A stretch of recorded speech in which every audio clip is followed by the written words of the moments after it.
Hi, welcome back. I am currently without a mic, so please enjoy this terrible audio. Anyway, back to the doll customization. Today's doll is inspired from the movie The Last Unicorn. We'll get more into that later.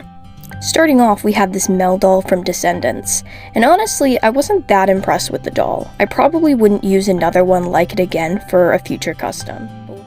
Along with a couple of accessories I wasn't a big fan of, the scalp being a problem, a major concern for this doll was her hands.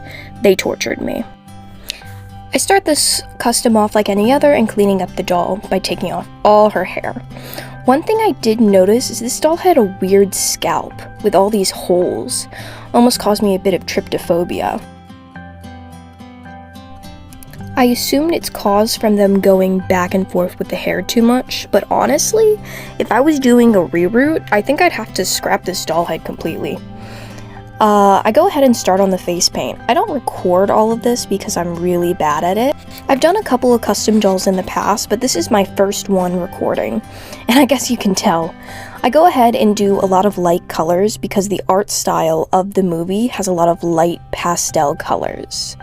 I also go ahead and use a lot of this orange because the outline of the movie's art has a lot of orange in it too. Back to the film itself, it was originally based on a novel of the same name, and though it was an animated movie, it was anything but a kids movie, showing multiple graphic scenes and straight up nudity, along with a lot of scenes as a kid that kind of scared me. So if you are a kid, I probably wouldn't suggest watching this, but if you're an adult, I'd say give it a watch. Okay, now back to these hands. For some reason, the hands are rubber with a sculpted glove that was also painted, and it was really hard to get the paint off. I tried scraping it with a toothpick, rubbing it off with alcohol, and even trying to scrape it off with a knife, but I got nowhere, so we're gonna need a hand donor. I had this Bratzilla laying around, so I thought I'd try to take her hands off, but no matter what I could do, they were not coming off.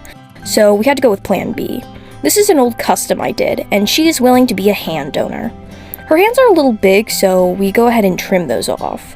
I will also be giving her the hands with gloves attached, and I think they'll look nice.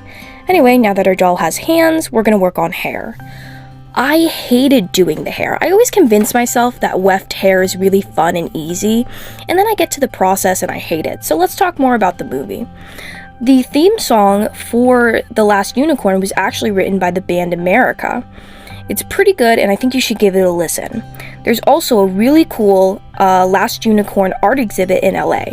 Look that up, it has some great pieces.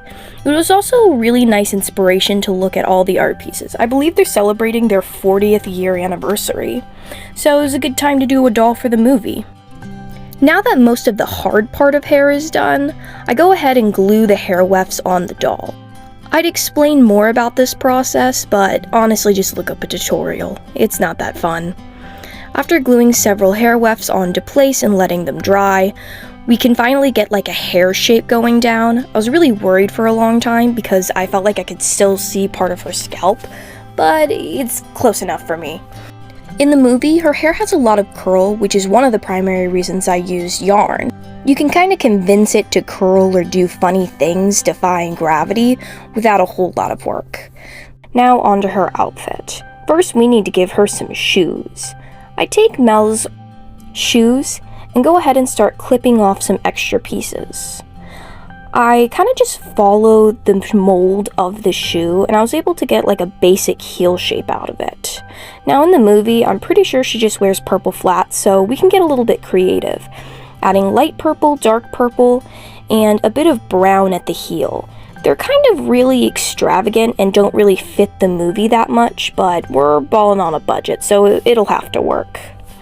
Onto her dress. We're going to be stealing some from this Elsa doll.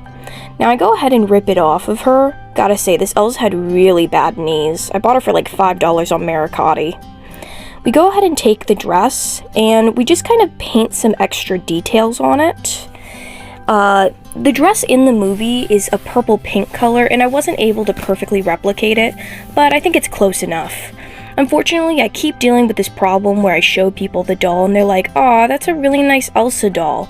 And I get it, it has white hair, it's wearing an Elsa dress, but it makes me sad.